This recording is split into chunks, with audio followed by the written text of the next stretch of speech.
ఇటీవల కాలంలో పాముల వీడియోలు ఎక్కువగా ట్రెండింగ్లో ఉంటున్నాయి. ముఖ్యంగా పాములు అడవులు, చెట్లు, ఎలుకలు ఉన్న ప్రదేశంలో ఎక్కువగా నివసిస్తూ ఉంటాయి. పాములు రాత్రిపూట సంచరిస్తాయి. చాలామంది అనుకున్నట్లు పాములు మనుషుల ఆవాసాలకు దగ్గరగా ఉండేందుకు అస్సలు ఇష్టపడవట.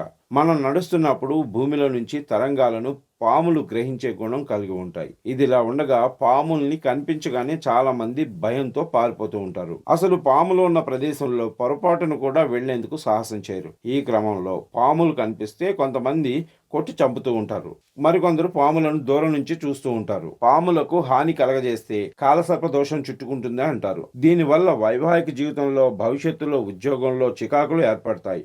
అందుకే చాలామంది పాముల జోలికి అస్సలు వెళ్లరు. ఎవరి నమ్మకాలు వాళ్ళవి. ఇక మరోవైపు పాముల వీడియోలు ఇటీవల ఎక్కువగా వైరల్ అవుతూ ఉన్నాయి. ప్రస్తుతం ఒక పాము నడి రోడ్డు మీద తన తోక మీద నిలబడి మరీ బుసలు కొడుతుంది. ఆ మార్గంలో వెళ్తున్న ఒక వ్యక్తి సడన్ గా పామును చూసి షాక్ అయ్యాడు. వెంటనే అతను తన ఫోన్ తీసుకుని మరీ పామును దూరం నుంచి దాని కదలికలను బంధించాడు. ఆ వీడియో ప్రస్తుతం నెట్టింట వైరల్గా మారింది. దీన్ని చూసిన నెటిజన్స్ షాక్ అవుతున్నారు.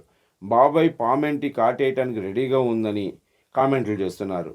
మొత్తంగా పాము నడి రోడ్డు మీద బుసలు కొడుతూ కాటు వేస్తా అన్నట్టు సిద్ధంగా ఉంది. ఈ వీడియో ప్రస్తుతం సోషల్ మీడియాలో ట్రెండింగ్లో ఉంది.